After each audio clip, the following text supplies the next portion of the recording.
Do you think people need outside help first in order to find their inner true self or being, and then they no longer need anything? Yes, it's a process. Yes, my feeling is take any help you can get. So that principle called Vishnu reincarnates is the incarnating principle, and it's taken many forms. One time I think it had the form of fish also even. Oh well. We don't like this idea of fish guru, I don't know. But in anything it can come. It can manifest in any form, and in fact it is manifesting in all forms, and every form is offers a little reflection of that, you may say this thing. If you are worthy, then somehow you will find someone who can help you along somehow. One especially who themselves have realized this completely will be the best guide. The best guide. Because left to yourself, sometimes you have done it so many times, you will not transcend your boundaries. Something will come, they feel that the attachments are threatened, and it will just find a lovely way of excusing that. And just, yes, okay, or they will say it's only attachments, but whose attachment doesn't exist? Okay, very good. Don't have to bother with it. But here sometimes, in satsang, the very potency of your own openness, you see, is stirring up all this stuff, all this dormant, suppressed energies sometimes, no? They come up unexpected, surprisingly. They rise up, and then somehow it is as though the beingness wants to burp up all this old stuff. It wants to vomit up all this stuff. And we don't like it. Nobody enjoys vomiting. And as soon as that is seen clearly, cleanly, then it's out. It's like removing a hair from your mouth. You take it out.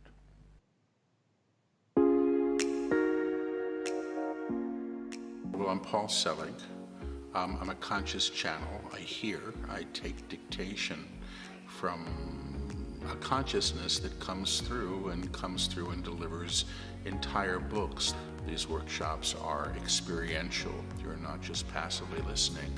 You're actually engaging with the energy of these guides that are supporting us in, they say, reclaiming who and what we truly are. They say the truth of who we are is the divine self, or the true self. And we've confused ourselves a bit, or have been confused. We tend to think that we're the personality structure, when in fact we're far more.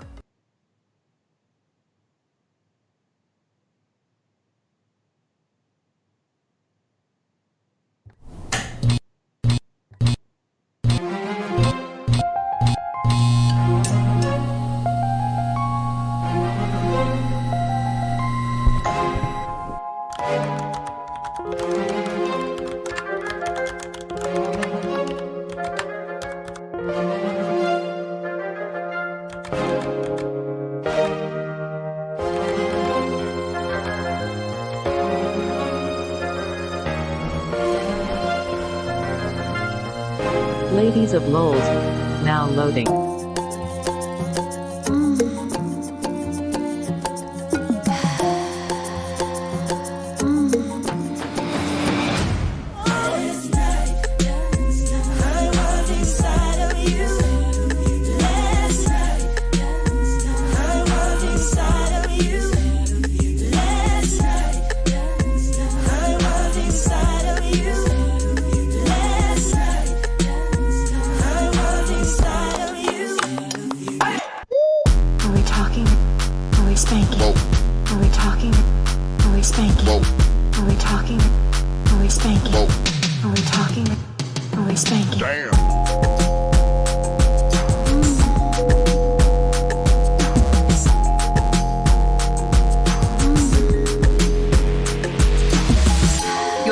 Should you choose to accept it, involves suspending reality, segregating yourself from common sense, and lying naked on a bearskin rug and watching the Ladiez of Lolz. Codename Ella, Lolz milk connoisseur, Todd Watcher, organizer of chaos. Codename Mrs. Parker, Honeypot, tactics. Lost all fucks to give. Codename Lola, cyber investigator, dark humor specialist, Digital Sherlock.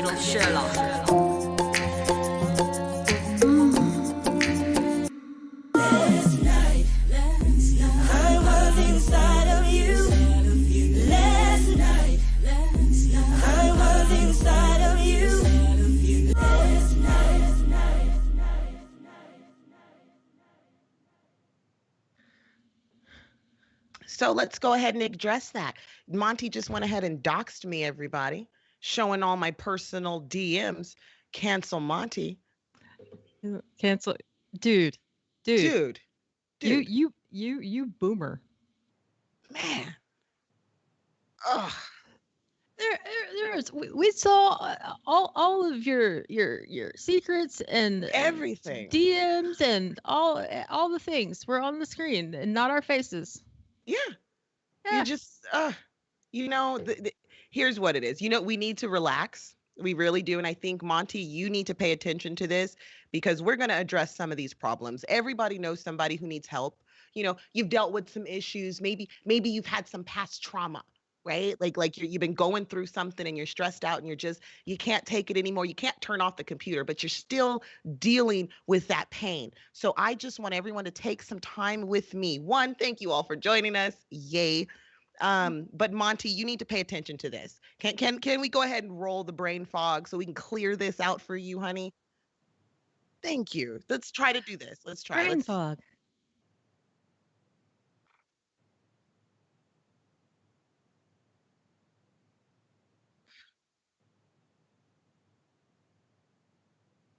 Mm-hmm.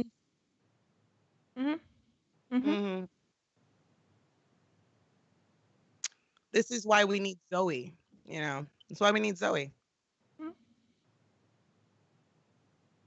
You are. Get you some help.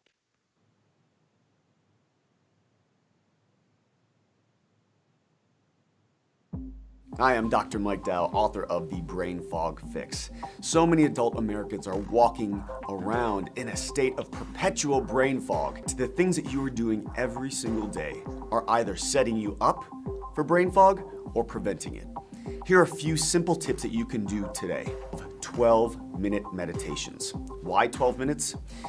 Brain scans have shown that in just 12 minutes a day, if you practice the meditations that I've written in this book, you will strengthen your prefrontal cortex. Now that is the most human part of the brain. It's the most advanced part of the brain. That's significant because it also helps you to feel better in your life. 3 of my top brain fog busting foods are farmed rainbow trout. I bet you never thought a farmed fish would be a top brain busting food, but it's very high in omega-3s and very low in mercury. The other 2 are blueberries. Blueberries are amazing in warding off dementia and can buy you years of fog-free life. And the third, olive oil. Olive oil, which again, can buy you years of brain fog-free living. I hope you check out the Brain Fog Fix. It was such a pleasure writing this book. I really hope that it will touch and change the lives of so many Americans. Thanks. All right. See? Now, it's not only do we clear our brain fog, but we got our other Lady of Lolz here. Ella. Yeah. Hi. We found her. Yeah. So you guys feeling a little better? We've cleared the brain fog. You guys had your blueberries and your trout today, correct? What if I was just became a trout? Can I manifest myself as a trout? I mean, I don't know if you can identify as a trout, and I'm not even sure if you would have rights as a trout. I don't know if that would be a good idea. What about a blueberry? You could be a blueberry because remember in Willy Wonka, she was a blueberry, and I think she got a case settlement from that situation. Yeah. So yeah, for sure. I'm gonna be a bloob. Be a bloob. Yeah, no fog from me. Well, I don't feel any brain fog. I'm too high to understand brain fog, to be completely honest. Yeah, but I do believe we're here because I found all of these amazing, just wonderful gurus who want to teach us how to feel better about ourselves. And I know that a lot of us have been going through this this feeling of just dread, and this week has been really hard on everybody. We're online crying and just we're dealing with a lot. And I wanted to just address that so that we can learn to love ourselves a little more and stop hating ourselves. And I hope you guys are ready for that. All the love. I'm ready. Okay, you better be. Beautiful. Perfect. I'll make you Now- ready. All right, what do you guys know about self-help? Where would you like to begin? Well, for me, I think it all works. So it's always worked for me. I don't see why anybody wouldn't want to try. It's not like they're saying anything bad. He's like, eat good food, eat some fish, eat some blueberries. There's nothing wrong with what he said. I don't see how anyone could have offense to any of this positive reinforcement. So I just want to see where you guys stand. It's all a scam, and I have a I know that because I used to be a self-help book, go buy a book and read it and it's going to change your life kind of person, until I realized that it is a billion-dollar scam industry, and none of those things help you. They just allow you to think that you've actually been helped, but nothing has actually changed in your life. Well, I So mean, you is it? can Yeah. track It's, want or all the blueberries, and you might read that book and feel accomplished because you read the book, and now you're a better person because you read this self-help book. But none of it is. It's all a scam. That's my well, opinion. is it really self-help if somebody else is? You happen to read somebody else's book.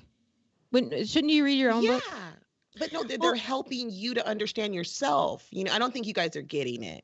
I don't think you guys get I it. grab my microphone. I have this thing called critical thinking, so I might be having an issue.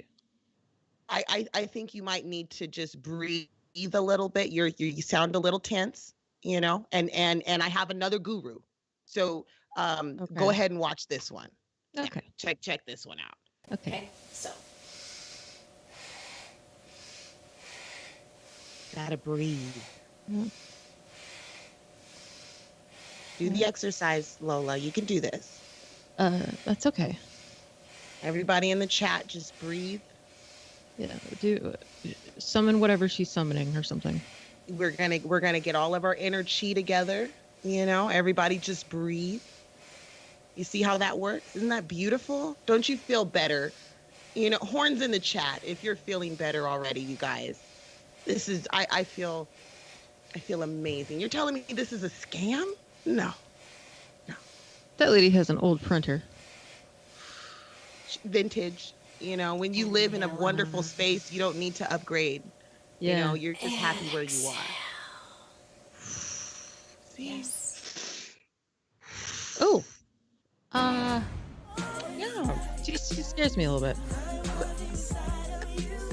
Oh. We have. Hey. That's the Hey. first one. Let's do it. Ah. someone popped our dono cherry. Is that what that was? Yeah, someone just popped our dono cherry. Thank you guys so much. Thank you. That's freaking awesome sauce. We've got to do something special for our first donor. Do something special. Now, are you guys feeling a little more centered now that you've had a chance to breathe about it? Mm-hmm. And throw your arms in the air like you care a little bit. Yes. Whatever she's in.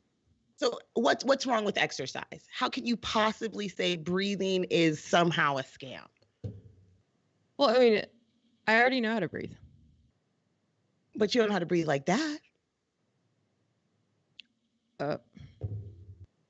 Okay. If you breathed like that, maybe you wouldn't be as tense. Gotta relax. Maybe get you a turban. So I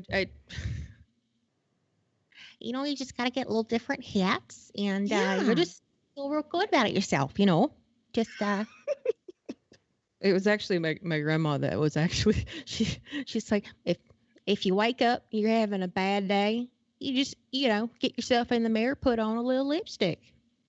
That's all you need. just See? get yourself ready. So I mean, I don't know. I didn't do breathing. I just did lipstick because it was like Just look pretty enough, and it will be okay. That has usually worked for me. As long as I keep the smile on my face and I stay positive and, I keep telling myself everything's going to be okay, everything works out. So I definitely I don't see why other people can't do that. It seems so easy to me. Yeah. Yeah. If your life sucks, it's your fault. Yeah, absolutely. It's a choice that you're making every day. All of it, like everything that happens to you, it's your fault. You did it. Yes, all of that. Absolutely. And just to further solidify that point, go ahead and play that next clip. I have a whole parade of them for you guys. Go ahead. Oh, I'm so excited. I found the best one. People often ask me, how can I be confident Got this PowerPoint when I don't feel vibe. confident? First, let's go over the ways that you've been trying to be confident, because it's probably what's keeping you unconfident. And then I'll show you how to build real confidence. What's the fastest way to build confidence? You got it. It's the direct path. Go direct. And here's how. You want to take all the directions that you're going in and boil them down into one main result that you want. One core vision that is the most important for you and your team. So good training doesn't begin with just a set of skills that you teach. It begins with the set of questions you ask. And the questions you ask in training people is simple. What is their giftedness? What is their opportunity? What is their responsibility? Put those three together, give them then the skills and the training they need to be successful. Seems like the practical way to live and to believe. And if you believe in yourself, you just need to believe you can do it. You just have to learn the right things. See? Then you'll You start just looking have for to the right believe. things. If you believe you're not a good person, you do not try with every fiber of your soul. Until we really get honest with ourselves, get honest with God, and learn to really be honest with other people in our lives, we won't begin to see any of the transformation that Jesus promised us. Positive. Yeah, this guy seems real honest. Positive Sweet baby imagery. Jesus. That means creating a positive image about you. Very often, people come and tell me, I feel nervous in front of an audience. Yep. And most of the time, if you feel nervous in front of an audience, is because you're not having that positive mindset within you. See? All in the If you mind. consciously sit That's there all and you say, gotta- I'm going to that's all you attract gotta more do. money, I'm visualizing more money, I am now becoming wealthy. Visualize. But unconsciously you think money is evil, you're not going to want it in your life. You're going to push it away. Or you allow a little bit to come into your life, and then you'll have an accident, you'll have a problem, there'll be a lawsuit, there'll be something to get rid of the money, because unconsciously you think it's evil. So the first thing to do is make peace with money. Money's okay, money's neutral, money is nothing but some agreed upon means of exchange. Two things to become wealthy. One is be okay with money itself. Second is be okay with yourself having money. I think he's quite okay with himself. Yeah. Are you telling me you don't agree with this stuff? Are you honestly telling me, you're looking me in my eye in front of our audience, and you're telling me that being positive, thinking positive, just being in a right mindset is not going to change your life? Well, I mean, I can. So should I, during this, should I just sit here and just think of just like stacks of cash, and we'll see how far it gets up to by the end of the show? I mean, it's a pretty decent experiment, but you have to really be thinking about it. You can't be negative. And here's the thing. If it doesn't happen, that doesn't mean that the experiment didn't work. It just means you're not in the right mindset. So, I don't know. I don't think you're getting it. I don't think you're getting it. Yeah. The logic thing. I can't. Okay, I have to drop my logic. I forget that. Don't think. Okay, I won't question it. Yeah. I mean, if you had as much money as him, then you would know how to get that money, but you don't have that money. So you need to listen to somebody who has that money so they can teach you how to get that money, Like, I don't see why you're not getting this. It makes sense. It just kind of sounds like they're not really saying anything. I don't know what really is being said here. Okay. Okay. Look. So what about being happy? Right. Right. So like I remember when I was a little overweight or whatever, and I just needed to think thin thoughts. Right. You just think thin thoughts. What's a thin thought? It's like a wafer.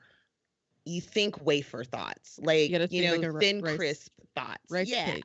Rice cake thoughts. Light, fluffy, airy thoughts, and you think those thoughts all day, and then you lose weight, and it worked. And I lost like 50 pounds in 20 days, just literally thinking light thoughts and thin thoughts. I wanted to be thin, and then I became thin. It was a choice that I made, right? Like, you get this, right?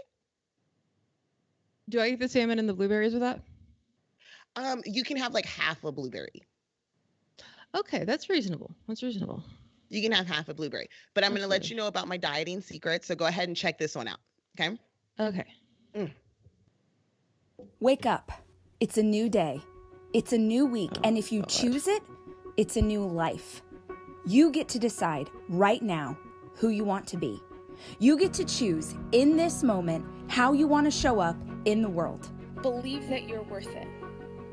Believe that you can. Believe that you're capable of whatever you set your mind to. Ask yourself, how would the best version of me live out this day? Waking up an hour earlier and using that time for yourself, using that time to work on your goal, you have time. You're just spending it doing something else. Success. Yeah, sleeping. It's about choosing between what you want now and what you want most.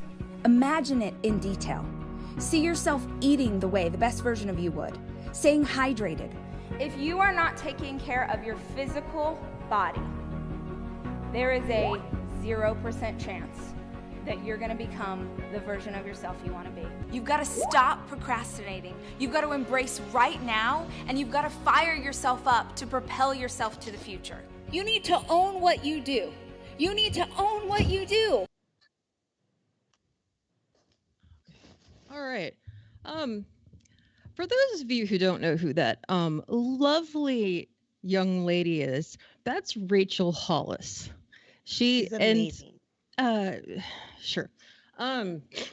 That's basically she is the embodiment of the live, laugh, love thing hanging in every Karen's bathroom. I have that in my kitchen. Yeah, I bet you do. I never really knew who this person was until I started digging more into like MLM stuff and people that also ran around saying things that weren't specific but seemed to be incredible. It's just a bunch of yeah, you can do it, but said in other ways. But the thing with Rachel Hollis, she doesn't even come up with her own original sayings. Legit, her Instagram, and she got called out for this. This was one of the biggest controversies with her. She would take other people's sayings, not like put it like a quote, and then have her little name at the bottom. So it would be implied, oh, Rachel Hollis is this wise human being that has it all figured out. I mean, I quote Einstein, and stuff like that. I think you might just be I don't know. It might have just been a mistake. She just Ella's raising her hand. Yeah. Here's the thing. These gurus, these self-help people, they have a script that they read off of. When they invite you to a webinar to buy their book, it's a free webinar. So you're feeling down and you want to better your life, right? So let's try this webinar. It can't hurt. It's free. It's a free webinar. They read you a script and then you buy the book. Okay, you finish the book. You have a sense of completion because you... Could you go, please? Thank you. Because you completed the book, now in your mind, which is what their point is, you have this sense of accomplishment. Okay, you completed a book. Okay, well, the point is that nothing in your life has actually changed accept reading the book. But then they will drag you into the next thing that you have to do to better your life. Because there's people who will start going to the gym crazy, and they're eating better, and they're doing everything the self-help book says. Whatever it is, whether it's for finances or health or I'm trying to think of the third thing that it was, but they give you this sense of, okay, well, you did this part, so now let's go on to this part, and it's more and more money that you're just giving them, but nothing actually ever gets accomplished. You haven't changed. You can get up and meditate for 12 minutes a day, but that doesn't mean that your life's any different. Okay. So the only thing that has changed really is I now have a bunch of books that spout bullshit that I'm, the ones that are going to go in the back of the toilet, right in front of the Live, Laugh, Love. Yeah. Live, laugh, love. Yeah. But basically, I have an entire shelf of those self-help books. I bet you do. Entire shelf. That's of them. why you're so put together and balanced. Exactly. Like I have my beads and my crystals and my books and the feng shui. Yep, the chi. I do the color baths. All of it, all of it. And you guys call it the woo, but if it was so bad, why would so many people swear by it? Well. Oh shit. Well, thank you very much. Oh, let's see. Okay. We have Maria. Mo. Who's Mo? Let's find Mo. I'm going to find Mo. Mo, we love you, Mo. I'm a thank you. We love you, Mo. I'm sorry that a thing didn't play and scare the shit out of us. Yeah. But thank you so much for the donation. That was very kind. Thank you. Monty's jacket nightmare. Oh, that's adorable. Yeah, that's the reason why we're having issues. This is the time to troll Monty. This is definitely the time. Oh yeah. He's definitely dropped the ball on a few things. So, unfortunately, this is the high production value that you get from collard greens and pumpkin seed productions. And that's what I said, pumpkin seeds and hot dog seeds productions. And we're really excited to be a part of the group and just be a part of the family in general. But all the problems that we're having tonight are definitely Monty's fault. So be sure to let him know in the chat about that. He manifested that, by the way. Yeah, you got to think more positive thoughts, honey. That Monty thought it's all his fault. He thought it all, and that's what happened. He manifested it. You're correct.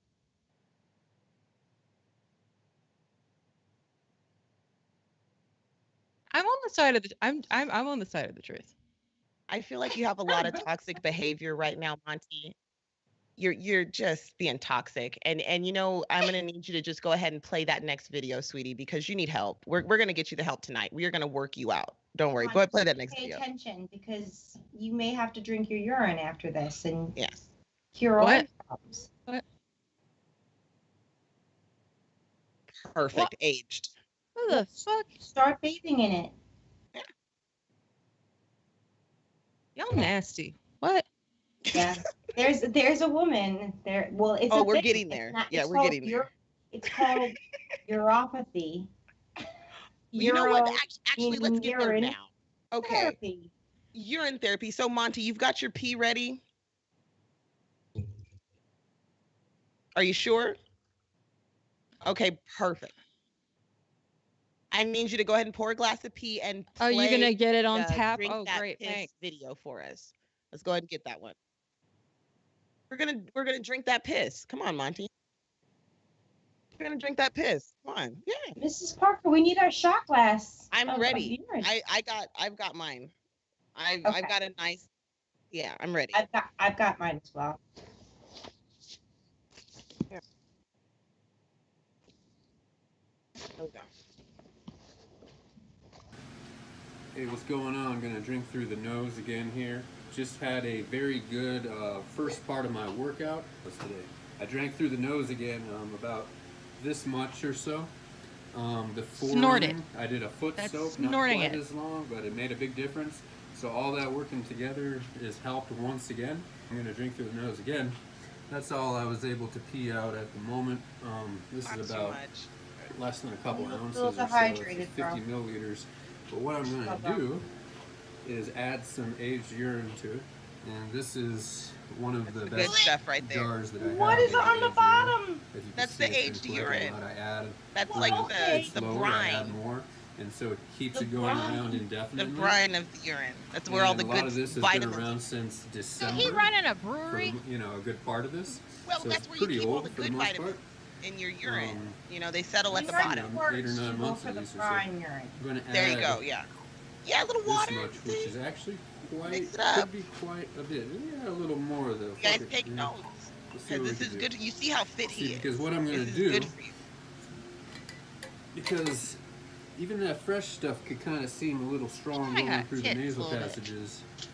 The They're cavities healthy there, tits. but what I'm Yeah, going to do those to are make real that fat.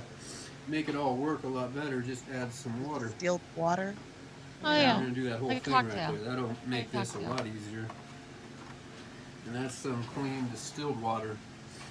Mix Okay, it yeah. up Make here. sure that the water is clean. Yeah, Of make, course. you wouldn't want down. you We wouldn't got want about You don't want to get over an 6 infection. ounces here. Yeah. only See Aquafina what we for the can do. urine. You guys ready? Oh, I'm sorry. Oh! Yeah.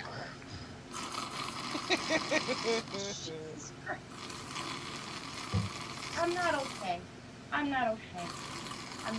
This is the healthiest way to consume. You were just talking about urine therapy. You were just talking. This is urine therapy. I know about it. Watching it is a whole different. You should boof it. Look it up for the tampon. Stick it right up his behind. He could really get some real. Is this guy so salty they didn't pick him to be on Not Jackass? Not the smoothest, quickest, or cleanest attempt. But not too bad all around. So, what did you think? You guys are feeling, you know, what are your thoughts, concerns, questions? Good. How are you feeling, Monty? Perfect. See what I mean? You've got it straight from Monty. It's a wonderful way to just keep those electrolytes in your body. Okay. And I don't know. I think you guys should really start thinking about this in a different light. But You know, it's here's the something- thing, though. Isn't urine what your body doesn't need from what you actually drank? Water, juice, iced tea. Isn't it what your body's getting rid of? So why the would we doctors put want it you to back think. in our body It just if didn't our catch it body in time. is trained to get rid of it? That's what the doctors want you to think. Okay. The doctors don't want you to know that what's really in your urine are vitamins your body couldn't absorb. So by collecting it Big pharma. and aging Big it, pharma. you're actually getting concentrated vitamins put back into your body, which is what you need. And like, I don't know. I mean, I don't know. I think you guys you're not understanding. And I'm going to get a doctor to say it this time. Monty, can you let Dr. CB take it from here? No. Let's see if he can handle it. He might still be choked up on that pee. But Dr. CB, he can tell you guys, like, Big Pharma doesn't want you to know. They just don't want you to know. Can I have that doctor's credentials? Because I would like to see those. Well, unfortunately, Dr. CB has passed away. He's no longer with the living. But That's he's still. unfortunate. It is. Was he a real doctor though, or was it just like? Can I just be Dr. Ellis? Like, just put it on my name. $10. He was a chiropractor. He was. I think he was a vet. He was a veterinarian. All right, so we here at TASO, the AIDS support organization in Uganda, try to get some answers. When I told my mama that I had cured my 13 AIDS patient, she said, they're gonna get you. Today, a Brooklyn man who masqueraded as a doctor has been arrested by the state attorney general. Can you cure AIDS? I have cured AIDS many times, sir, and I can cure AIDS again and again. AIDS has been cured by the Usha Herbal Research Institute. So if SEBI or the Usha Research Institute cure AIDS, who cure AIDS? The black race or SEBI? It is the black race. Dr. Sebi had brought so many levels of healing to our community. He, like many other could have for surely been a target of powers that be there is a group of people who do not want everyone to be here. We have cures for a lot of things, but that's not what keeps America going. So who's the real problem here? Is it Sabi, or is it some pharmaceutical company that is willing to exploit us? This man has not objectively shown what he does. I would say he either deserves a Nobel Prize or a term in jail, and I vote for the latter. So when I found out about Sebi, and it's about his case. You know, niggas was tweeting me, Hustle, be careful, man. Your plane gonna go down. I say, niggas better ride for me. Anybody watching this, I want people to take Nipsey's lessons. So I don't want none of us to be afraid. Don't be afraid. I'm We have to afraid. stand up. I'm We afraid. have to stand up to Big Pharma, you guys. They don't want us to be healthy. And that's why I love these gurus, because they go outside of the social norms and they're willing to tell us the truth about how we can fix ourselves from the inside out. And Dr. Sebi says that it's mucus. Like, you have a bunch of mucus in your body, and there's no such thing as viruses and germs, but like the mucus in your body, it makes you sick. So you have to take these herbs and stuff to get the mucus out, and then you'll be healthy. And that's how he was able to cure cancer and herpes. Oh yeah, and AIDS.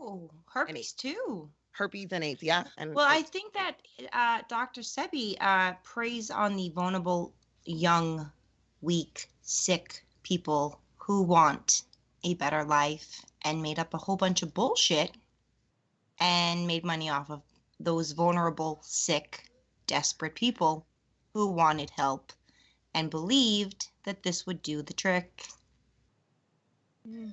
Has anyone, are there any patients whose AIDS has been cured by this doctor? You just gotta believe him. Clearly, you just have to believe him. Like, well, there was a case. Process. Yeah. He is so to break my really dumb girl character really quick. Dr. Yeah, Sebi please. actually, Dr. Sebi was tried in New York, I believe twice. The first time he was tried, it was because of the AIDS claim. He said he claimed to have cured AIDS in 4 patients. Mm-hmm. Now, in these 4 patients, there was no evidence. There's no clinical studies. We do know of 2 or 3 people who have died following Dr. Sebi Imagine and that. doing the things that he told them to do. He was forbidden to practice his so-called medicine, and he's not allowed to practice in America. He went to, I believe he goes to Africa after that. Then he ends up in Europe. From Europe, he goes back to Africa. He gets arrested for money laundering charges. And then while he's in prison, he dies. This is what fuels the Dr. Sebi cult now. He died in custody, so they're able to say, oh, look, they wanted to silence Dr. Sebi because he knew how to cure cancer. He knew how to cure AIDS. He was going to give us all the good stuff. And if you go online right now, you can actually find tons and tons and tons and tons of his products still being sold. The exact same things that killed people in the 80s are still being sold. He told a woman that she did not need to go to the hospital to get chemotherapy. All she had to do was take these pills, drink this stuff, and everything was going to be okay. She fucking died. She fucking died. And was he responsible for her death? Was he held responsible for giving her that medical advice? No, unfortunately, no. A lot of these cases, as you guys know, we've been studying this stuff this week. A lot of these people, no, they don't really face charges. The few that do, it's because of egregious crimes, you know, and it sucks. It shouldn't be allowed. Yeah. Yeah. Right. And while it may seem obvious to people and kind of people thinking like, oh, well, they should know better, blah, blah, blah, all this other stuff, chlorine in the gene pool, whatever. Whenever you're in this place of absolute in vulnerability and you're at a loss and it seems like nothing will work, because unfortunately there are circumstances in life that are quite final, that don't have an answer. Mm-hmm. And there, at that point, you're willing to try anything. That's what I mean by vulnerable. Yeah, you're willing Vulnerable to go. and desperate. And there's some absolutely garbage human beings who know this and will totally peddle. And it doesn't matter what it is that they're, you know, what they'll peddle to them. It's just they'll find something. Anything. There's a multitude of things that they will. I don't know. a lot of it now is like webinars and online stuff. I don't know the last time I saw buying a self-help book. I don't know. I mean, that was. Oh, they're still in Tinder and Kindle and not right, Tinder, exactly. Kindle. But I'm being a pervert, but yes, Kindle still sells them. But a lot of it is internet, and it's an ad that you'll see. You'll be watching some random YouTube video, and this ad will come up that's going to change your life if you just do this, this, and this. Hell, I don't have ad block. And it's just bullshit. It's absolute and utter bullshit. Do you There think is the no person? truth to it. There's no proof. There's no scientific anything backing it up. I'm sorry, my camera's off. So, just side note, my ring cam and my webcam both did not work today. So I'm wrong way. No worries. I'm trying. Would you guys say what's worse, the person who claims to be the doctor and wants to cure you, or the individual that's pushing the positive mindset? Right. So we've kind of covered both of those so far. Who is honestly worse? I honestly think the person pushing the toxic mindset that everything's okay if you think everything's okay. I think that's more harmful than the doctor. And only because the doctor can be disproven. You can demonstrably disprove a doctor. I can't demonstrably disprove this weird sense of faith people have in the cosmos, you know? Yeah. If you the thing is, this is the whole catch with the law of attraction and all of the stuff associated with it, and is the fact that it's something that they know. Monty, got a donation. Oh, I was about to say. Thank you. Thank you, Tito. I need to get used to that. I thought Monty was fucking up again. I'm so sorry.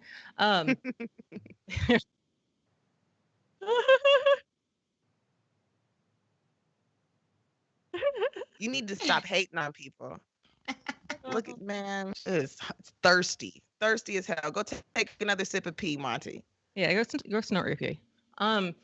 So boof it. I say boof it. Boof your pee. Boof your pee. There you go. Boof your pee in the chat. Let's get a sea of boof your pee in the chat. That would be fun. Whatever emote. To boof your pee just one time. See what happens. Whatever emote is a urine boof. A urine boof. Yeah. Urine boofing. Urine boofs in the chat. That's fucking disgusting. It really is. Could you imagine? Could you imagine actually doing that? I can't wrap my brain around. Like, that's why I think you can those do that people is are more if, dangerous. Yeah, Go ahead.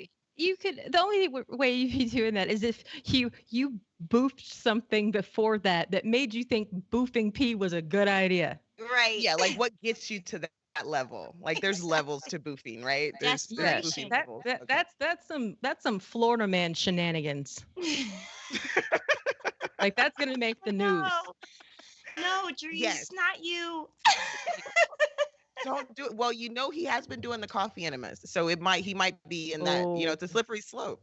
Slippery slope. Yeah. The best I have part your of favorite waking person. up. I know you guys love this guy. So gross. I know you guys both love this guy with all your heart, so I made sure to get a clip of him. Monty, if you would be so kind as to go ahead and show us Tony. He's going to draw us a picture. If you could do that for us. I know, Dries. You're a New Yorker. Yeah, Tony draws. I get you. Yeah. Show him Tony. Because they love Tony. So let me just introduce all of you to just a simple understanding of concept. All of you have targets, things that you're after. If you're going to get a new result, if you're going to grow your business, if you're going to be able to support your mom, if you're going to get rid of the anxiety, if you're going to be able to overachieve and not have all that fear inside of you, you obviously going to get a new result. You're going to have to get new action. We all know that. You don't get new results with old actions doing the same thing. What human beings can do, this is a human being, believe it or not, I majored in art. I still don't know what the fuck human beings can do is amazing. What they will do is usually disappointing. It's not because we're not capable of it. It's because we don't have new actions because we get in certain emotional states that dominate us, like anxiety, like fear of failure, right? Like the fear of the loss of your mother as an example. So if you're in a state of fear, you're going to behave very differently and get very different results. That's what that means right there. Than if you were in a place of being courageous or bold or warm or connected or playful, any of those. So the most important key to changing your life in any situation is to change results, you got to change behavior. But to change behavior, you got to change the emotional state you're in. Now, how do you do that? Is it paused? I wanted to know how you do that. I wanted to know his answer. I'm so confused. I don't know how to do any. He just keeps drawing weird nipples on the board. You got to stare at a nipple, and you have the ability to change your emotions. Yeah, she's like, not buying this. Exactly. I'm picking up what you're putting down there, Tony. I went to look up how much his seminars are, right, you guys? I'm sure they're a lot. Just to go see. Oh my fucking God. So for 80 hours with fucking Tony, you have to pay $890 to get 80-hour seminar with him with a room of over 100 people. Are you kidding? Are you kidding me? That dude creeps me out so fucking much. His teeth are always like, I feel like they're going to fall out of his mouth, but they never do. And his voice, he sounds like Andre the fucking Giant. Like, you know what I mean? He sounds like a wrestler. I'm pretty sure he's a large man. Like he's super big. Yeah, like, he's really 7 foot intimidating. tall or something. Yeah. Yeah. He's massively intimidating. He's got giant chompers. And he just basically growl yells at people. Yeah. About, you gotta change your mindset. You gotta, and he does this all, like he hypes himself up. It's just like, how much cocaine is he doing?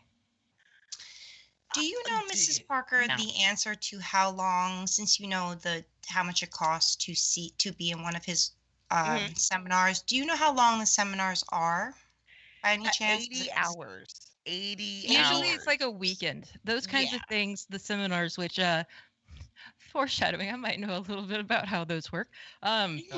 Those sort of seminars typically run kind of like on a long weekend, like starts on a Friday and ends on like a Sunday night, Monday morning kind of thing. And it's just pushed through the entire time. Yeah. Okay, do you know why they make them like that? I do, but that might be a spoiler to something. Oh, it's not. It's to create trust.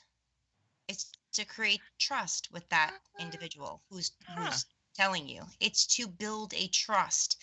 If you're spending, usually it's like if you're going to watch a webinar online, that's a self-help webinar.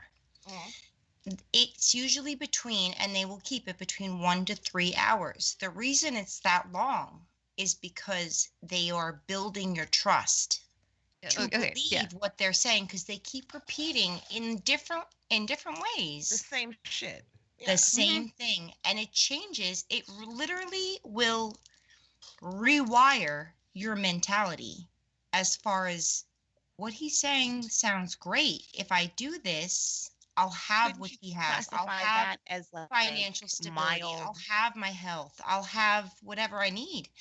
And that is why they make them so long, because they want to build trust with the people they are trying to scam. Yeah, I thought you were talking about the length of the seminars, like why they last for so long during the day. I didn't seminars for a weekend. The webinars do you need to spend 80 hours with that man, or could he tell you that in an hour? Pretty much. There's a reason why they have it there for that amount of time. There is absolutely a reason why. Yes. Yeah, because whenever you're having to go for long hours doing things that are very draining, you are more malleable to what they're going to say. Very true. It's like sleep deprivation. Yeah, if you're sleep deprived, if you haven't eaten enough, you're exhausted, and if you're going through a bunch of emotional stuff or whatever, you are highly susceptible to basically picking up anything they put down and going by, and and then at the end of that you leave it and you have this this endorphin rush Yes. And it's just like, oh my God, everything's amazing. My life changed. But that's not, it doesn't stay. It's literally like a chemical hook with a drug. Like, It's exactly that. And I'm glad you said that, because it's actually a dopamine rush, and it's a sense of accomplishment. Once it's completed, you get a dopamine rush because you have accomplished something by sitting through that seminar or webinar or self-help book. That is a sense of accomplishment. And that is why they do that. You do get a dopamine rush from that. It's a fact. Yeah. There's a great YouTuber. His name is James Jani, Jani. If you guys want to look him up, he talks about all the toxic world of self-development and all the things we're discussing. He's an excellent YouTuber. He's got a ton of really amazing information. And he does say that you feel like I finished the book, I finished the webinar, I finished the seminar, I accomplished this, and you get a dopamine rush just like you would with a drug. Not as intense, obviously, you're not high, but it's that like, I did it, so I'm better now, and look at me go. And it's really, nothing's changed. You sat through something and listened to someone talk, or you read a book, or, Have you guys ever seen how those seminars can actually like lead to death? Yes. No. Tell me more about that. Okay, so at one point in time, these things are really popular. I know Lola knows a lot about these guys. Yeah, don't tell too much. They would, they'll take you out on these retreats, right? You go on these retreats, or these sweat lodge retreats, and you don't eat, you don't drink, you're fasting, and they put you in a sweat lodge for 48 fucking hours to make you feel good. Like you said, you get this instant sense of gratification, of completion. You feel good about yourself. Everything's feeling great. Well, people get addicted to this. And there was a time in American history where people were dropping dead because of this. And if Monty would be so kind, Unfortunately, oh my God. It's not a were. Oh, they still are. I'm sorry. Yes, unfortunately, this practice still goes on. Yep. This is an old story. Go ahead, Monty. Hit us with that sweat lodge situations. This afternoon, the self-help guru, praised by many and criticized by others, was ordered to spend the next 2 years behind bars. The moments leading up to the sentencing were tense on both sides of the courtroom. My daughter did not choose to go unconscious in a tent in an event that Mr. Ray ran. Family members of the sweat lodge victims pleaded with the judge to hand down a strict penalty to the man found guilty of negligence in their deaths. Does he still not realize that it was too damn hot? Kirby Brown, James Shore, and Liz Newman died during an October 2009 retreat in Sedona hosted by James Ray. Throughout the trial and leading up to today's sentence, his defense team argued that the events of that night were out of Ray's control. With tears in his eyes, he asked the judge for a light sentence and to even consider probation. I will never, ever again conduct another sweat lodge. Right around noon, the judge handed down his sentence. For negligent homicide of Kirby Brown, 2 years. So in this situation, at the very least, the person was held accountable. He didn't have a really large following. Not as big as some of these other people. You know who promoted him, though? You know who got him out there and popular? Who? Might be, I don't know if you guys have all heard of this person. I believe her name's Oprah. Oh yeah, Oprah Winfrey. You know, she has a long list. Doesn't she give out cars or something?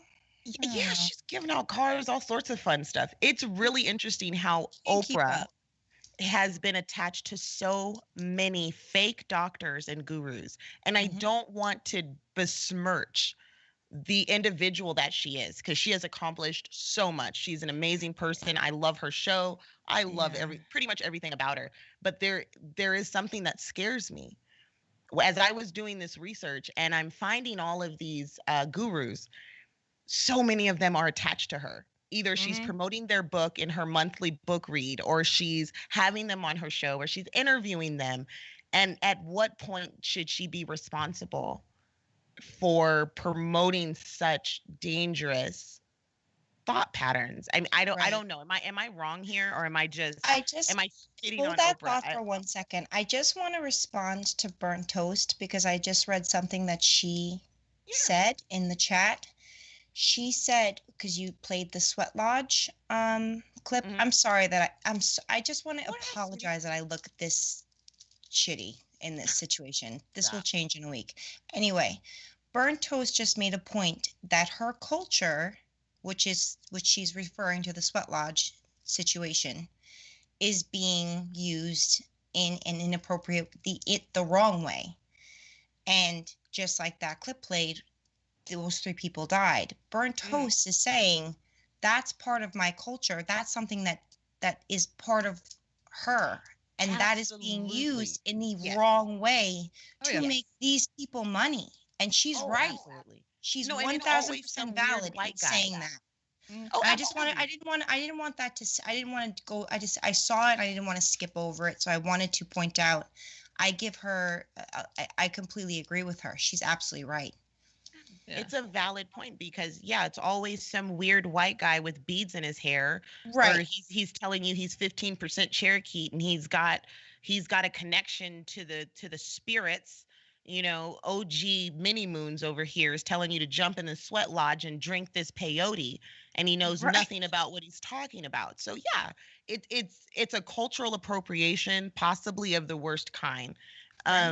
Because you're not only taking someone's culture, but you're also abusing others with it. It's really despicable when you think about it at that level. And I want to say thank you to Toast for bringing up that fucking point because I did not think of that. But you're absolutely fucking right. Yeah, and where that happened, that specific incident happened, it was in Sedona, Arizona, which is a place I've been to a few times. And it's a very pretty area. It's quite beautiful. And there are a lot of people that go and visit that area. They also kind of, and there are places set up there that kind of feed into people's interest in these sort of concepts, but don't properly educate them and use them in a way that isn't properly intended. And it's all just a cash grab. It's all ridiculously expensive. Obscenely expensive. You'd think that if somebody would really want to help people this much, that they'd somehow put together a nonprofit. If they really cared about helping people that much, they'd make it more accessible and share, so that not just rich white people can show up. Yeah. You would imagine. I mean, if you really did want to help somebody in the situation, but I don't know about you guys. I have a really funky taste in my mouth because of the whole, I hate that dude. Is it the urine? Is it the urotherapy? It could be. And I think we might need a little bit of raw, alive raw water, that good raw water, because I found out doing my research that the water we drink that's all distilled, it's dead. Right? It's completely dead. There's nothing in it, and we're a living organism. So why would you put something dead in a living organism? Right? I was thinking the same thing, Lola. Can you go ahead and play the tape, Monty? I was feeling the same. If one is serious about the journey of breatharianism, the first step must be taken is to purify the vessel which carries the soul, the human body. To purify the vessel, water must be clean. Tap water is putrid, and bottled water creates BPA grade beta male fabulators. Water must come from the source. Here is my water source that I'm bathing in. Source, it's majestic. Where is yours? Mount Shasta is one of the best sources for living spring water. I have these big glass carboys and a couple 3-gallon jugs, and I go here to collect wild spring water. He's hunting, guys. Check it out. I got myself fresh live spring water right here from Mount Shasta. And locate a spring near you. Get some nice glass jugs just like this and go fill up. Thank you guys for watching. Please hit that like button at the bottom. Don't forget to hit subscribe below, and I'll check you later. Nice. We're going to do what he said. So hit that like button and definitely subscribe below if you haven't. But what do you guys think about the live raw water? This fascinated the fuck out of me. They sell this shit in California, $85 a gallon. Okay, I'm going to say this and tell me how it resonates with you. I, for the longest time, was a Dasani water addict. I wouldn't drink any other kind of Dasani, any other kind of water. It had to be Dasani. I was just a Dasani whore. And I found out Dasani whores in the chat. Made by Coca-Cola. And what they do is they add salt to Dasani. And what that does is while you're thinking that you're getting quenched with water, you are actually getting salt in your body, which is going to make you more thirsty, which is going to make you buy more Dasani, which is a proven fact that they actually did research on it. I will find it if you need me to. Insane. And that is what Dasani does because Coca-Cola owns it, and that's how they make their money. So once I found that out, it made a whole bunch of, it does make sense. If you look at the ingredients, there is sodium in there. If you look at other water bottles, there is not. But that's how they get you. So I don't hate on the spring water guy. I think that I would rather drink that than drink water that I think is just water that has salt in it, that I'm just going to be thirsty in 20 minutes anyway. The problem. And I have to do this. So the problem with saying that I would rather drink the spring water. Here's the thing. When we have water in the bottle has been distilled. The reason we distill our water is because if you just go to a creek and you decide to drink in there, do you know what's in that creek? Let's not forget. There's fish in that creek. There's slugs in that creek. There's frogs having babies in that creek. There's a bear pissing up the creek, and you're going to drink that in your mouth. There's something, I think, what's the name? Dysentery or there are these horrible things. Most popular Oregon Trail death. Yep. Exactly. The reason I could never beat that game. And so that's the thing that scares me about someone being able to literally go out and say, I'm going to bottle water straight from the source and sell it to someone for $85 a gallon. He's a fucking idiot and he should be jailed. I personally think he should go to jail. I don't think this is a business. He's like a water dealer. Exactly. He's a fucking water dealer. If it was water that he was just ingesting and he boiled it and boiled all of those things out of it, I could get down with that. Okay, that's your choice. And I could see that being... They want it alive. They want it to be alive. It's literally called raw living water. And my thing is, if your water is alive, don't drink it. No. Don't drink it. If there's a tadpole in it, put it down. I mean, part of camping, preparation is to have, something with you that actually helps, eliminate bacteria in water that you find. That's a big thing that you have to know how to do. And this guy's just like, no, man, give it to me straight. And let's I'm going to go ahead and get this in bulk and then, get my little baggies of raw water and do my thing. Dime bags. Yeah. Dime bags of water.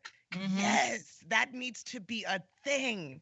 Yep. Yes. I want a dime bag of water. How much would a dime bag of water run you? How much? Well, because he's already probably, he's already probably using something else that comes in a bag of similar source.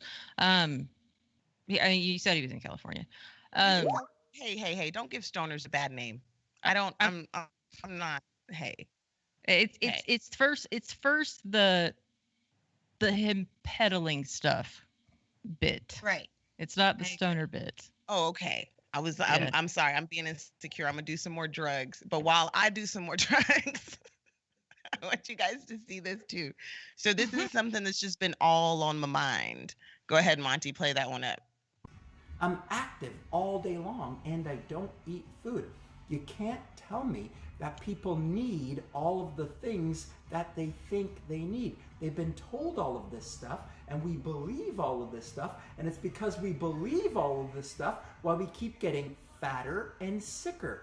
I'm telling you, if you want to change your life, you need to change your mind more than anything else. The Mellow-Man, dry fasting, no food, no water until Wednesday night, 72 hours dry fasting, exercising multiple times a day, challenging everything you've ever heard and everything you think about food and water and the requirements of that. It's all in the mind.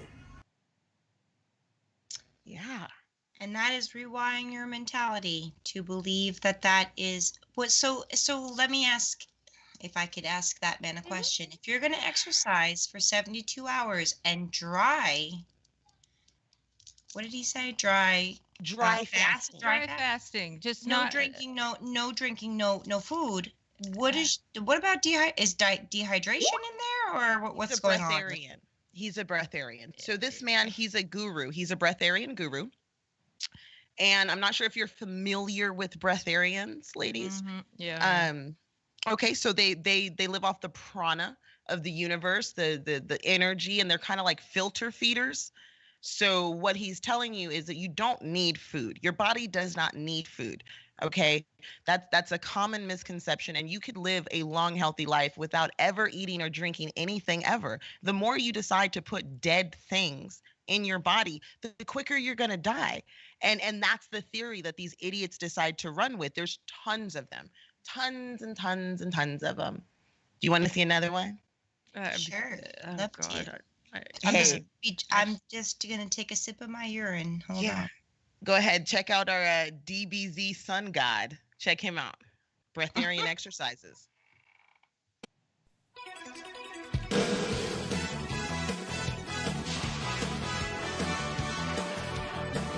Got some montage music going on. I knew you would love it. I love the pants. Fly away.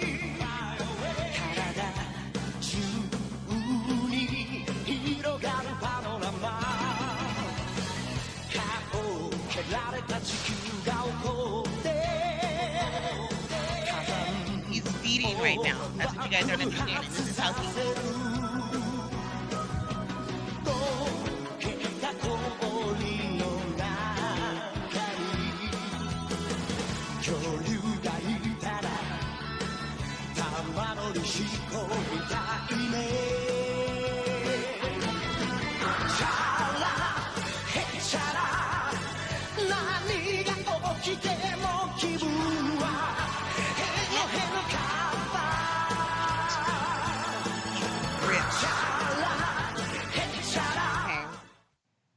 You can't tell me the sun isn't working for that man. He literally eats nothing but sun, and I'm pretty sure he's 114 years old. He has been alive for 342 years. His name is Methuselah. I want to change my name to that.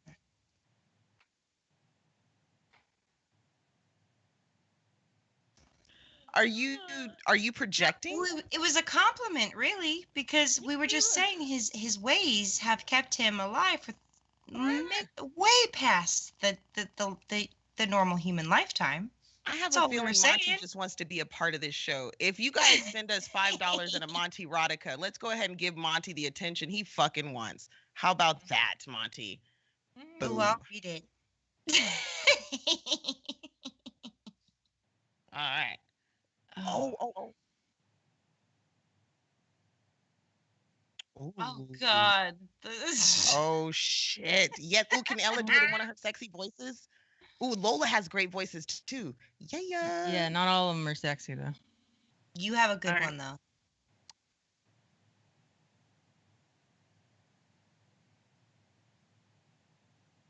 Oh shit. Oh, I've got Live a on the voice air. for you.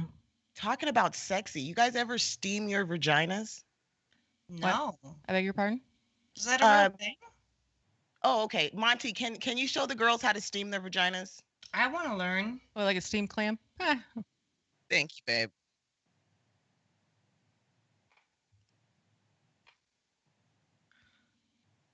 Which is a holistic health company dedicated to a mindful approach to honest principles of transformation.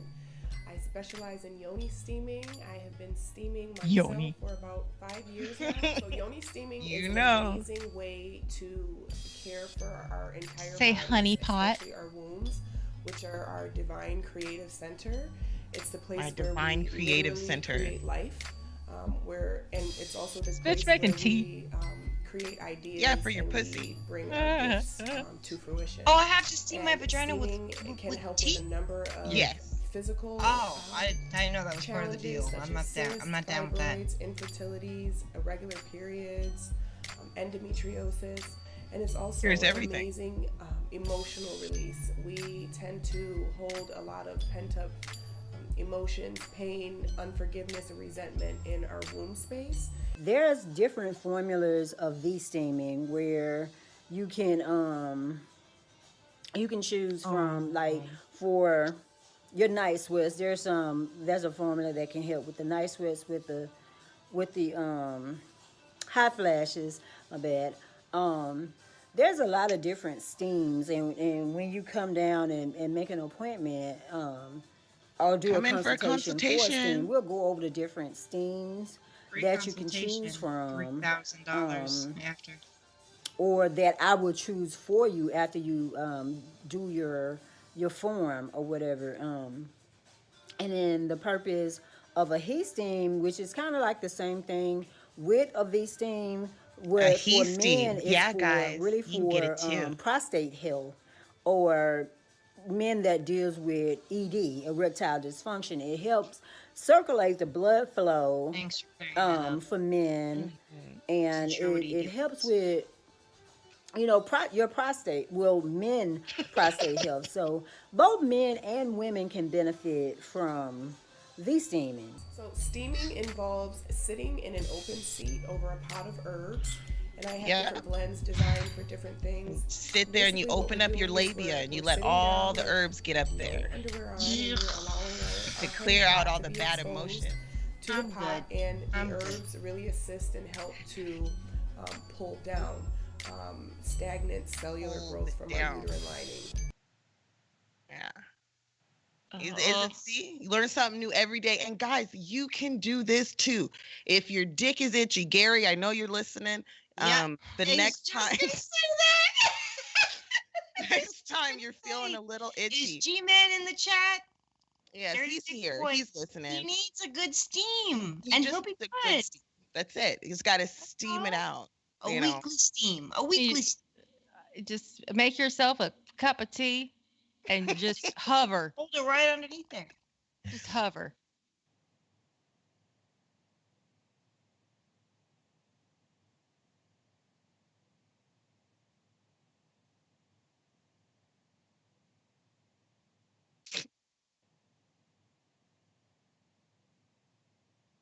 Reach out. God damn it, man. Sweet baby Jesus. You know what? Dick hole cleanse. What the hell is wrong with you? Hole cleanse. What does that even mean? I mean, there's something called sounding, but I wouldn't say that's a cleanse. What does that mean? Oh my God, Lola, What does you that know too many things. explain? Sounding. Now we need to know what that means. What does that mean? That is when you take something. If you're doing this, hopefully it's stainless steel or something that can be autoclaved. But it's when you stick things into the male urethra or the urethra. Actually, women can do it too. It's just a lot harder. That's when you put things down there, and What do you mean put things down? What the fuck? Why are you putting things down there?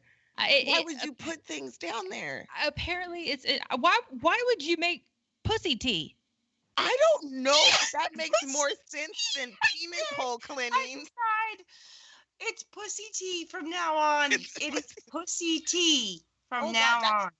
the yoni stuff gets better. It gets better than that. There's actually a package you can buy. They're called pearls, right? So, you know, you ever wake up in the morning and you feel your vagina is just not as fresh as it used to be, right? And you know, your dishwasher has those little pods you can put in it and it cleans your dishwasher. Well, it's like that for your vagina. So it's like a little ball. It's like a little ball of yarn with some herbs in it, and you pop those up in your pussy 3 at a time, mind you, and you leave them up there for about 4 or 5 days, and then it cleans up all your problems. Yeah, 4 or 5 fucking days. Maybe that's why your cooch stinks. You're hiding things in there for days. God. You probably be like, "Where are my car keys?" And you're like, "Oh, they're in my cunt." What was my name again? That's not a hidey hole. Where do I work? Yes. I think we might need to do an episode on things not to put in your vagina. Like, just like a whole list of things we just tell people, okay, don't put this. Honestly, there's only a few things you should put in your vagina. You know, maybe a finger, a tongue, a penis, you know. Tampon? And tampon. I don't even like really putting those up there, but yeah, tampon. Like, there's not a lot of things you should be putting up there. And I know I joke like it's a prison pocket, but it's not a pocket. It's not a pocket. No. Yeah.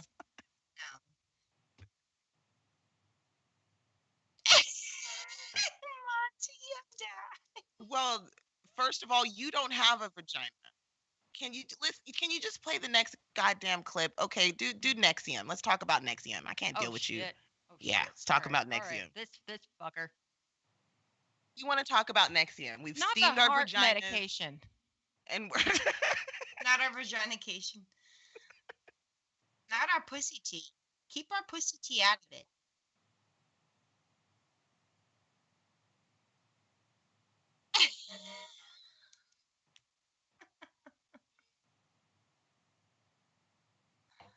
Oh, he's not scary. Organization of sex slaves who were branded with his initials is sentenced to 120 years in prison by a New York judge Tuesday, October 27.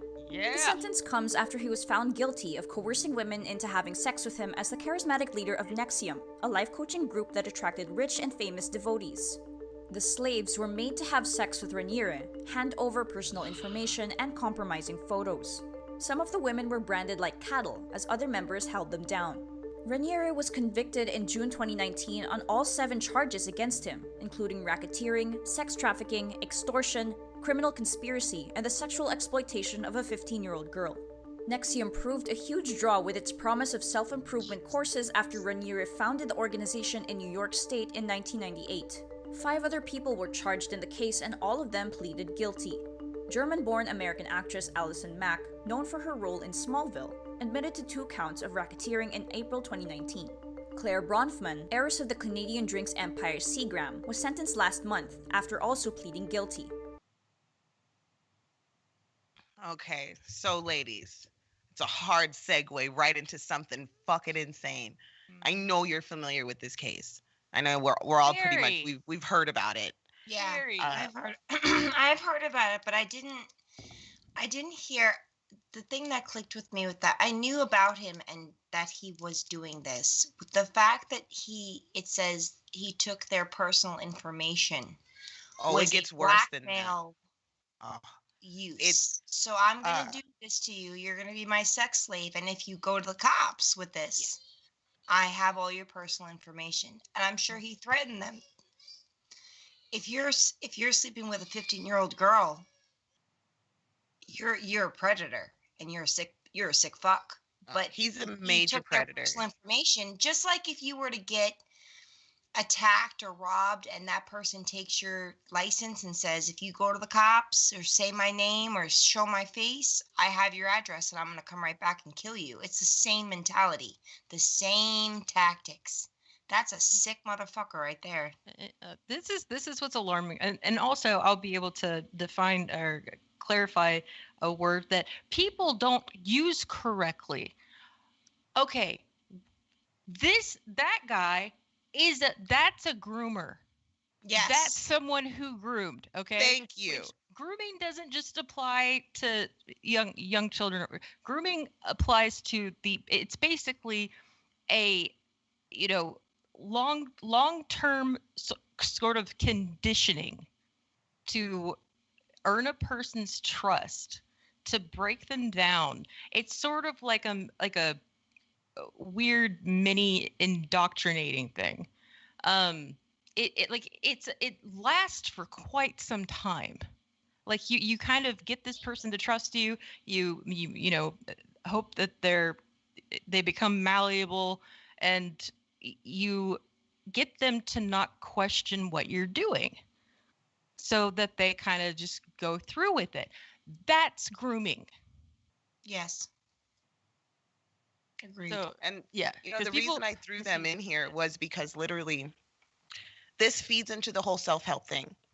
He was able to coerce hundreds of people into thinking he had the recipe to success. Mm-hmm. And not only did he convince them that he had the recipe to success, but he was able to, he bankrupted people. He ruined lives. And one part of the story that really broke me down when I watched this, there's a coverage, I forgot the special that did a really good show on it. But there's some really good documentaries on the situation. And what really hurt me is that he had these women branded with his name. Mm-hmm. And what he told them was that if they did this, they would be conquering their fears. You're going to conquer your fears. If you can do this, you can do anything. And for a second, just think of how fucking sick that is, man. That's a grooming statement. So weird. That's a grooming statement right there. Yes. Just as an example, for those of you who misuse that term all the fucking time, that's how that looks. Right. Agreed. Yeah. Agreed. It's freaking Sick. insane. It's Hate that shit. Yeah. And since we're down this dark road, follow me just a little farther. Yeah. Monty, can you play I'm Happy?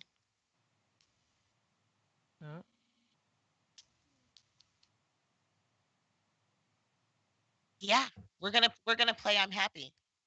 Play the fucking video, god damn it.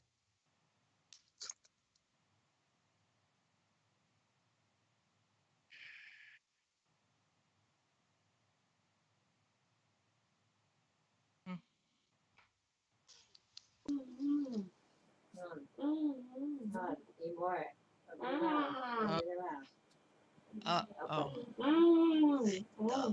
fuck are you making me watch? The I'm just feeder trying to tell community. everyone I'm fine. yes. I'm really okay. Oh no. And to be fit, not for any other reason, because I believe I'll look more sexier or more prettier, because as you can see, I ain't got no problem with that right now. But I look at myself in the mirror and I love it. My boyfriend doesn't complain, my family don't complain, my kids love me. Who cares? I don't want to be skinny. So my question, when is being positive deadly? Because all those people are positive. They would tell you that they're happy. They would tell you that they're living their best lives. They would tell you that there's nothing wrong with them. When does being happy become deadly? When you get the beatus. When you get the when you get the beatus. Probably that's the path. That's typically where that ends up. Heart disease, the beatus, like something. Are you familiar with the feeder community, girls? I am. I'm very familiar with them. Yes. That makes me sound like I am one. Right. I worked in the adult industry, so that's my. An Amberlynn Reed follower or a Chantel follower. I don't follow it, but I am very familiar with the feeder community because I have dealt with clients who have an addiction to women who they are openly say they are feeders and they don't know how to stop. It's a kink for them. They are ashamed of it. It's caused problems in their marriage. And they have come to me for help to stop that behavior. So do you think it's a psychological issue? Because for me, I went into it and I'm looking at these feeders, and for me, I looked at it as this very toxic, positive situation where you have one person that says, I love you when you're big. I love you when you eat. I want to see all your curves. You're sexy. So you're getting all this positive reinforcement for being in a really weird state. And then at the other end, you have the women and the men who are saying they enjoy it. So I don't know how to feel about it completely. I'm very confused on it. I know it doesn't make me happy. What do you think, Lola? Well, so for a while, I actually looked into the development and kind of the all the different paraphilias, if you will, the fetishes that exist and what brings a person to have particular ones. And yeah, there's a thing for I'm familiar with kind of feeders, that whole thing, blah blah blah. The really sick concept is when it gets to a point where they actually want their partner to become immobile. And there has to be some kind of disconnect that they just completely don't realize that you're killing that individual. Quite frankly, I think of the whole thing is that's manslaughter at that point. Okay, would you say the same thing with the pro-anorexic community? Because, okay, everybody knows Eugenia Cooney. There's nobody who doesn't know that name, right? If you're online, you know this young lady. What I didn't know is that her mother is an avid supporter of her look and her lifestyle. I don't know how to feel about that situation. I don't. And then I found out there's an entire community of these young ladies who not only want to look this way, but are encouraging each other to look this way. And I that boggled my mind. That was my first time finding out about it. Blew my fucking wig back. And I don't know. I don't understand. Like I said, I believe there comes a point when being happy has to just, you have to be able to tell somebody you're not okay. I don't care how many times you tell me you're okay or you're happy. I can see you. Right. Like, it's I don't know. It's weird. There's a question that was asked in the chat to me. It says, what if the partner wants herself to be immobile? Then that's kind of like assisting in somebody's suicide. Right. It's a Dr. Kevorkian kind of. Yeah. I mean, because the feedy is going to be, no, we didn't get, we have, our super chats aren't working. Damn it. Yeah, no. Oh no. We had got another one. We got $10 from well, we love you, Hannibal. Thank you, Hannibal. Yeah, we're still working out a bunch of kinks and stuff with this show. Yeah, and then back to kinks. I really am. I'm on the struggle bus of technology right now, so bear with me.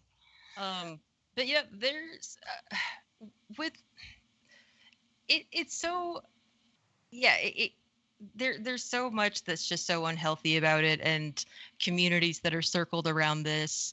And should it be illegal? I know I bring up legal and illegal. I know it's immoral, right? For me, it's immoral. I think anytime you put someone else's life in a place where they can be harmed, I find that to be an immoral act, right? So, but legally speaking, should we be regulating how people choose to live their lives? Should we regulate these types of fetishes and these types of behavioral choices, right? No. Like, no? No, I don't think so either. I think this is their choice. And is it a mental health? Does it fall under the mental health umbrella? Yes. If you want to be, if your partner wants you to be bedbound and you're willing to do so, then don't plan on living past, you're not going to live a long life. That's something, if that's something you're willing to do, that's you and your partner's choice. If you're the feeder and the feedee, that is your choice. Can we put laws on that? I don't think so. I don't because there's so much gray there. Because what is the weight that is where it's a law that is where you're breaking the law? Is it over 400 pounds? Is it over 5? Like, there's so much gray area for them to cover. They wouldn't make a law on that. Do I think there should be? Do I think it's an extremely unhealthy kink? Yeah, I do. I think that medically, because eventually people engaging in that kind of thing, they're probably going to end up in the ER at some point for something related to it. I think at that point, the doctor seeing them needs to make it abundantly clear, like, what they're doing and make them aware of it, and heavily encourage some kind of heavily, of some kind of intervention of some sort, in the same way that you would do with someone that is addicted to substance like drugs. Right. Treating it in that same way. They're not realizing that this is a dangerous behavior with severe consequences, and you're harming yourself. But to prevent people from just being idiots, no, like people need to inform themselves, and that's not my job to look over and mommy everybody. Like, no, that's the responsibility of their friends and family and their communities to step in. And if they aren't willing to do it, then they aren't willing to do it. Like we can't just force them into it. So that's their own responsibility. They need to learn that themselves. Yeah. I mean, I think there should be some type of consequence though at the end of it all, because think about the burden that goes on society, right? Mm-hmm. When someone decides to become so big they can't get out of their bed, they're going to be on some type of government assistance, which means anybody who's paying taxes is also kind of enabling this lifestyle. Why should someone who has to pay taxes have to take care of someone who is intentionally putting themselves in a place where they can't work and they can't live and they can't function? Why should that happen? And I know that's a very radical statement. And I do understand also that there are people who, beyond any fault of their own, can't control their weight. And that's not what I'm talking about. I'm talking about those who intentionally do this. So it's very specific, I think there should be some type of situation, but at the same time, I understand you can't regulate someone's thoughts, so how am I to know that you're doing this on purpose or not? Right. And yeah, I guess I can see that. I do agree with that. I do think that there should be a consequence. I just don't know how they would go about putting that into a law situation or a criminal a crime. It would be a very difficult way to kind of manifest that into not manifest, but it would be very difficult to put the where's the line? You know what I'm saying? Like, yeah. Where is the line on weight? Where is the line on when it's unhealthy? I mean, where is the line on when it's gone too far and someone's paying you, or it's your spouse and they're encouraging this because this is what they want, because this is their thing? Where is the line? Like that, I think that would be where it got difficult.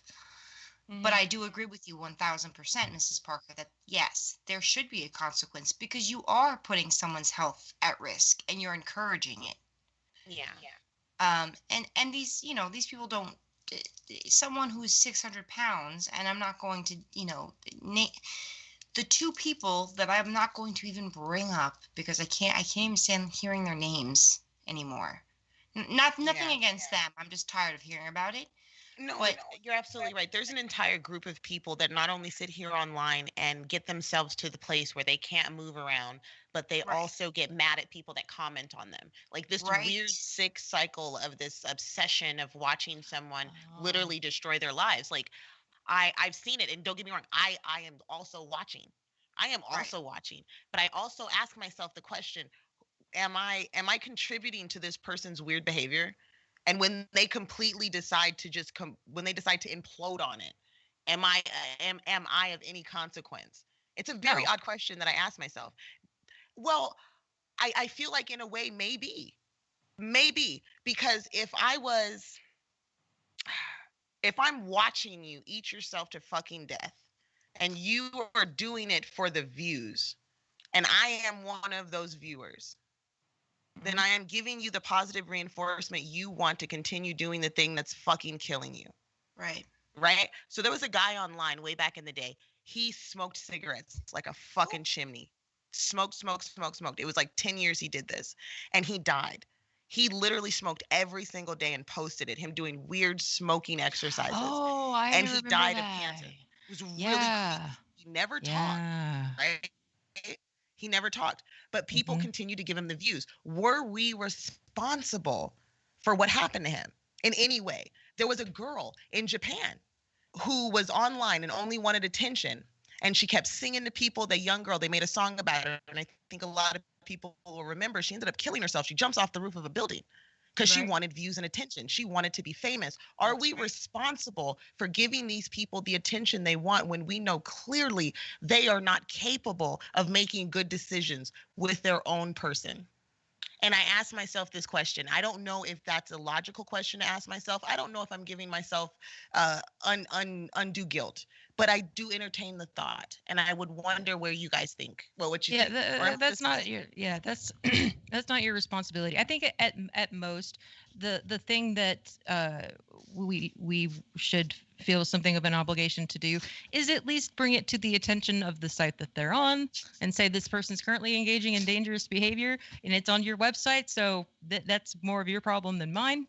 Like, so it really, the responsibility shouldn't lie on the people that just are seeing it, but by all means make an an effort to at least send in report something or make sure that it gets to whomever, and that their people that can help them locally are aware. That's the most you can do. Yeah. After that, you can't, because at that point you're putting, no pun intended, the weight of the world on you, and you can't save everybody. No, I get to this point, I see so much of this information. I'm always on the internet. I'm looking at these people, and I feel a certain guilt. Like, wow, you're sitting here literally killing yourself for entertainment, for my entertainment. Does that make me a bad person? Am I bad for that? No, or am I feeding my human don't think desire? so, because I think it's extremely interesting to, as sad as it is, I mean, there's tons of creators, YouTubers, whatever, who do things that are very unhealthy. And I'm sorry, excuse me. Thank you. I think, and I'm gonna bring up Chantel, which I would never. I don't think I've ever spoken about her in my life. But disclaimer: I don't know anything about this community, and I know that they exist and they eat food, but I really don't either. But it's the same thing with Amberlynn Reed. They have, Chantel specifically. They have both had they've both had hysterectomies due to their health. Mm-hmm. So it's almost, I wonder sometimes, like, do they feel, because this is how I would feel if I was morbidly obese and making money off of YouTube and kept doing what I wanted to do because food was my addiction, is the fact that you will never have a child, does that kind of does it give you that I don't give a fuck attitude? I'm going to do what I want? Because she does. I think it's self-destructive in general. She does throw in the she's constantly in the community tab. I'm going to do this. I'm doing keto. I'm doing whatever her plan is, and it will last for a couple days, and then she's back to mukbanging again. Yeah. Has she given up? Does she not want to live to 75 or however long she would live, because she doesn't feel like I'm never going to get married. I'm never going to have kids. So fuck it. I'm just going to live my life, my best life now, eat what I want, get paid for it. And is that the mentality? I can't relate, and I can't understand, but I wonder if that's something that she thinks about. I know that Amberlynn Reed is a lesbian. I don't think she ever planned on having kids. If she did, I don't know. Yeah, because I don't know if being able to have children. Did she just give up, and say, fuck it? I've already lost my uterus. I can't have children. So what is the point? I'm just going to keep doing what I want to do, which I wonder. And I wouldn't put it on the, because I've seen her Charlie Gold bullshit, and I love Charlie Gold very much. But is that her mentality, that it's just not worth it anymore? So I'm just going to mukbang it out and live until I don't have any organs left or any parts. How far will they let it go is my question. I think a lot of these young ladies, a lot of these women who do the mukbang community, I don't know if some of them do it because they really enjoy it, right? There's some guys that do it. There's women that do it. They do it because they really enjoy eating food, and that's just what they like to do. Cool beans, awesome sauce. But at the same time, yes, I do think they're making money. And I do think there are some people who are extremely self-destructive. You can see it in their face. You can see that they're being self-destructive, and that is a really sad thing to do. But I think it would be really wrong for us to say because someone can't have children, they would be self-destructive, because causation isn't always, correlation isn't always causation. I for one don't have children. I can't have kids. And it's not something that breaks me down. It's not something that brings me to a point where I'm like, fuck life. So I do think if that situation in itself, not being able to have children, isn't necessarily anything that you can equate to someone being self-destructive in general,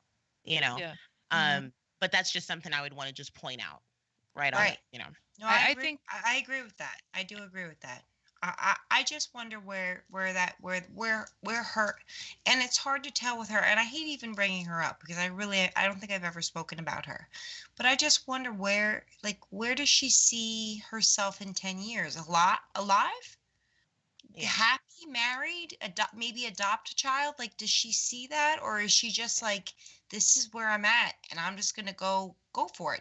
I'm just gonna go. I'm gonna mukbang. I'm gonna eat what I want. I don't care what you say. Whatever. Gets upset with herself and goes on a diet. The feeder community is now no longer interested in her because she's not eating what they want her to eat, which is massive amounts of probably 3,000 calories in one sitting. Yeah. Does that weigh on her? Does she see herself at 50 or 60? That runs through my mind. So that's why I don't comment on those women, because I can't relate. I'm a mother. I've never been morbidly obese. I can't relate to that. I don't make money off of eating on camera. There's a lot of psychology behind that, and I'm a psychology psychopath. So I wonder about stuff like that. Like, where is her headspace? Because I think that's part of the problem. She's not the only one. She's just what we know because of YouTube. But there's millions of women like her. There's Hungry Fat Chick, who I absolutely adore. I think she's an amazing woman. I don't know if you've ever seen videos on her, but she is a morbidly obese woman. I actually used to kind of work with her, interestingly enough. Nikocado? No. Hungry Fat Chick. She went by Candy Godiva for a little bit because she used to make clips on a site, like a clip site, and sell those. And that's what I first saw. So I knew her from that. But the thing that I wanted to say about kind of all this and, what's up with them? Why are they do this? I don't think that I think it's a lot of ignorance. I think that they think they're in the clear and that's fine. They don't understand, like they just can't understand that that's literally putting them at risk. They want to turn a blind eye to it because they enjoy they want to be enabled, and people do enable them. So people that are enabling that behavior, I would, if anyone were to have any sort of guilt in that situation, I would say, yeah, sure, probably them. But honestly, that's something that a person needs to develop the awareness of and figure out for themselves. But before, Miss Parker, I want to see. Remember learning about our states. Chime in real quick. Talking y'all about gotta start sending all these goddamn Skype messages. What, Monty? Yes, that's all I'm saying. Skype messages, they hear them. I'm trying to keep the show moving, and they hear the Skype. That's all I'm saying. What is wrong with you? What do you mean? Maybe they hear the Skype. Are you drunk? No, I'm not drunk. Are you wearing the jacket? No, I'm not. Are you overheated? No. You're echoing. I'm Did you fall in the well, Timmy? Oh no. Whose He's side in are you Shanny. on, Lola? He fell in Shanny. How you doing, Ella? He's never gonna get out. He's never gonna get out. He fell in Shanny. That's a big pocket. Oh God. Is it about the jacket? She steams the sweet tea. Yeah, He's up there I'm just steaming trying it. to help. I'm trying to help. No, I love I personally, I know it's not everyone's choice, but I like the jacket a lot. Thank you, Ella. Thank you, Ella. I know Thank you. that everyone needs the jacket, but I like the jacket, and I Yes. kind of want one that's similar. Thank you. Thank To you. be totally, See? totally honest. See, That's how I so feel. Miss Parker, Lola, there you go. Boom. I hate to take over your show. Sorry, I was just being honest. I was I just was being just honest. coming in with Skype, man. No, you're good, Ella. Don't be upset. I don't even know what to do with you right now, Monty. This is first of all, this isn't your show, right? You know It's that, not. right? It's not. Yeah, we're not gonna hop in your echo chamber. Yeah. Yeah, So it's not. on top of that, I believe that we've all been here and we've had a beautiful discussion, and all you've done is interrupt every fucking chance you get, and I am sick and goddamn tired of it. I swear to God, if I ever get a chance, okay, Hannibal, you're listening. Sweet Holly Greens and Pinto Beans Productions has fucked up my second show, and I'm extremely pissed off about it. I need to talk to you, okay, Monty? He doxed us. He showed doxed our DMs. Yes, this is fucking I did ridiculous. not dox you. Alt F4 Monty. Yes. I'm Fuck you, nerdy. I Monty. don't just cancel. I Alt F4. Hot Yeah. case. Fuck you, Monty. Whose side are you on, Lola? Only you, Ella Monty. loves me here. What's up, Ella? Nobody How you doing? I'm on the side of truth and justice. See, truth and justice. I'm so sick of this. I'll I don't know I'll what send DMs you they're another picture that's gonna about, creep so you out. Don't test me. I can't put my 2 cents in because I don't know. But Okay. You know what I'll do for y'all right now?